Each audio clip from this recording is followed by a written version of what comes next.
নমস্কাৰ সকলোকে স্বাগত জনাইছোঁ ডিপেন আসাম ওৱান্স ইউটিউব চেনেলটোলৈ। আজি মই বিভিন্ন এক্সামত আহি থকা কম্পিটিটিভ এক্সামৰ সাধাৰণ জ্ঞানৰ 10টা প্ৰশ্ন আলোচনা কৰিম। প্ৰশ্ন নং 1, কথক শাস্ত্ৰীয় নৃত্য তলৰ কোনখন ৰাজ্যৰ? অপশ্যন ক তামিলনাডু, খ উত্তৰ ভাৰত, গ মণিপুৰ, ঘ কেৰালা।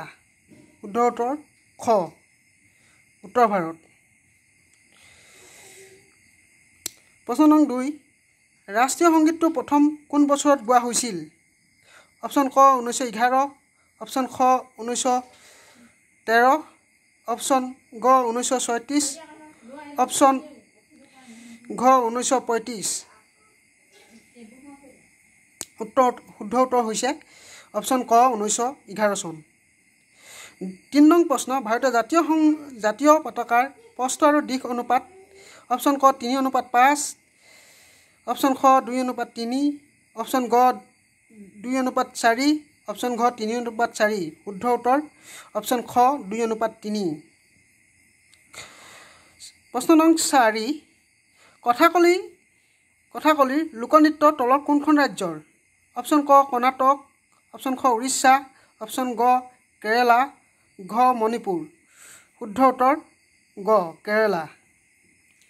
চিনেমা আৰু দূৰদৰ্শনৰ প্ৰতিষ্ঠান ভাৰতৰ কোন ঠাইত অৱস্থিত? অপশ্যন ক পুনে, অপশ্যন খ ৰাজকোট, অপশ্যন গ মুম্বাই, অপশ্যন ঘ তামিলনাডু। শুদ্ধ উত্তৰ অপশ্যন ক পুনে। হুচুট আছিল অপশ্যন ক এজন গণিতজ্ঞ, খ এজন চিকিৎসক শাস্ত্ৰবিদ, ঘ এজন জ্যোতিৰ্বিদ, ঘ এজন দাৰ্শনিক। শুদ্ধ উত্তৰ অপশ্যন খ এজন চিকিৎসা শাস্ত্ৰবিদ।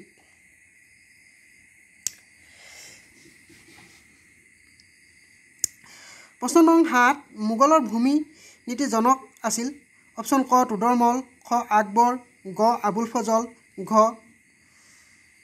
শ্বেৰশ্বাহ। শুদ্ধ উত্তৰ ক তোডৰমল। প্ৰশ্ন নং 8, প্ৰথম ৰূপৰ মুদ্ৰা প্ৰচলন কৰা চুলতানজন আছিল? অপশ্যন ক আলাউদ্দিন খিলজী, খ ৰেজিয়া চুলতানা, গ গিয়াছুদ্দিন, ঘ ইলতুৎমিছ। শুদ্ধ উত্তৰ ইলতুৎমিছ।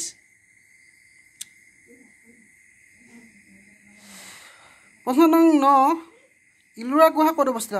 ক মহাৰাষ্ট্ৰ, খ গোৱা, গ ৰাজস্থান, ঘ অসম। শুদ্ধ উত্তৰ ক অপশ্যন মহাৰাষ্ট্ৰ। আন্তৰ্জাতিক নাৰী দিৱস কোন তাৰিখে পালন কৰা হয়? ক 4 মাৰ্চ, খ 8 মাৰ্চ, গ 22 মাৰ্চ, ঘ 24 মাৰ্চ। শুদ্ধ উত্তৰ হৈছে অপশ্যন খ 8 মাৰ্চ। ধন্যবাদ। সকলোকে মোৰ চেনেলটোলৈ স্বাগতম জনাইছোঁ আৰু লগতে চেনেলটো যে সকলোৱে ছাবস্ক্ৰাইব কৰে আৰু বেল আইকনটো বজাই দিয়ে যাতে ন'টিফিকেশ্যন পাই থাকে। অশেষ ধন্যবাদ।